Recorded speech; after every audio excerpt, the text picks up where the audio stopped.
À l'aube d'une nouvelle année, je vous souhaite à chacun de vous une bonne et heureuse année 2024. Qui dit année nouvelle, dit résolution personnelle. Nous venons de vivre ensemble une histoire qui nous lie à jamais. Je vous remercie tous pour la grande confiance que vous m'avez manifestée tout au long de la campagne où nous avons pu nous parler et dresser de plans d'avenir. Je remercie tous mes alliés pour leur soutien. Je vous remercie tous pour le vote massif que vous m'avez accordé. Au cours de nos rencontres, j'ai constaté que nous voulions tous un avenir meilleur pour nos familles, nos enfants. La sécurité pour tous, la santé, les écoles, l'eau, l'électricité, de routes, de ponts, de bacs, de l'emploi, le salaire décent, un logement. Toutes ces choses simples qui devraient faire la dignité de tout Congolais, nous en rêvons. Je n'ai pas oublié les espoirs que vous avez placés en moi. Je n'ai pas oublié non plus vos exigences sur la qualité de celui qui doit gouverner notre pays. Vous me l'avez clairement exprimé.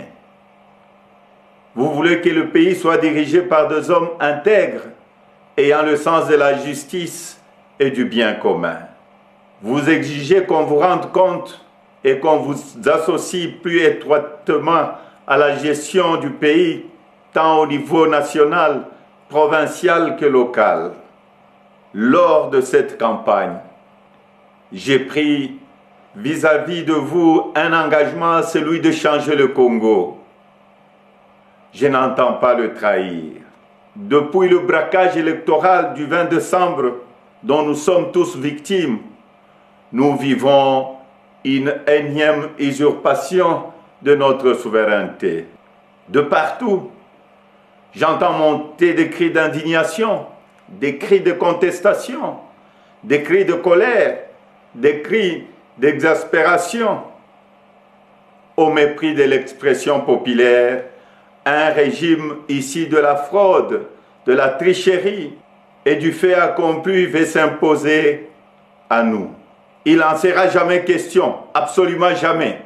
À l'aube de cette année nouvelle, au cours de laquelle nous aspirons à la paix, à la sécurité, à la stabilité et au développement, nous savons tous que nous ne pourrons jamais bâtir une nation apaisée et tisser le lien du vivre ensemble sur le mensonge, la fraude et la tricherie. Nous ne pourrons jamais bâtir un pays, un État, une nation sans retrouver notre fierté qui appelle à pouvoir choisir librement nos dirigeants. Le serment de liberté que nous ont légué le Père fondateur repose sur le lien sacré qui doit exister entre le peuple congolais et ses représentants. Tromper notre peuple ne fait qu'aggraver la lancinante crise de légitimité qui perdure dans notre pays et nous fait passer à côté de grands espoirs. Mes chers compatriotes, à vous tous qui avez porté vos suffrages sur moi, à vous tous qui savez qu'ensemble, un nouveau Congo est possible, je vous fais le serment de ne jamais vous abandonner. Nous entrons aujourd'hui dans une autre phase de notre quête pour la liberté.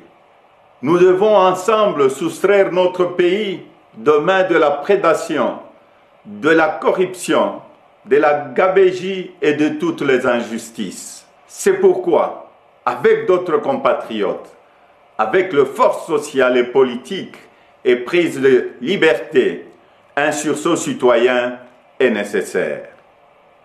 Sauver notre démocratie est devenu plus qu'une priorité. C'est un devoir et je ne faillirai pas à mon devoir citoyen. Raison pour laquelle je vous demande de ne pas baisser le bras, de ne pas céder au découragement ou au pessimisme, mais bien au contraire, de reprendre la marche que nous avons engagés ensemble. Parce que rien n'est fini, tout est encore possible. Et ce nouveau Congo, nous y avons droit et nous ne laisserons à personne le droit de briser le rêve que nous avons de le bâtir ensemble.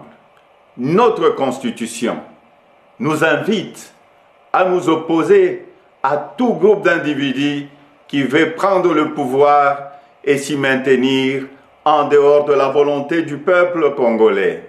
Pour notre dignité et l'avenir de nos enfants, nous sommes tenus de souscrire à tout le moyen qu'elle met à notre disposition pour refuser la fraude et l'installation de la dictature. Peuple congolais, tenons bon, restons mobilisés. Le temps de l'action est venu. Par des actions pacifiques, démocratiques, nous allons résister et reconquérir notre droit le plus légitime, celui de faire échec à la fraude et de reprendre en main notre destin avec les dirigeants de notre choix. Amis partenaires, frères africains, les Congolais n'ont-ils pas le droit de vraies élections? Dites-moi, dans quel pays au monde l'on retrouve des machines à voter entre les mains des candidats du pouvoir et on se précipite à proclamer et à féliciter un vainqueur aux élections? Dites-moi le nom de ces pays. Citez-moi un seul pays au monde où l'on décide de prolonger la période des élections de 11 heures à 6 ou 7 jours et on se précipite ensuite à féliciter le vainqueur. Citez-moi un seul pays dans le monde où on proclame le vainqueur sur la base de bureaux de vote et de machines à voter dont on ne connaît même pas le nombre au jour de l'élection. Personne ne peut s'ériger en complice de cette fraude électorale que nous accepterons jamais. Que vive la République démocratique du Congo, unie, libre et prospère. Merci.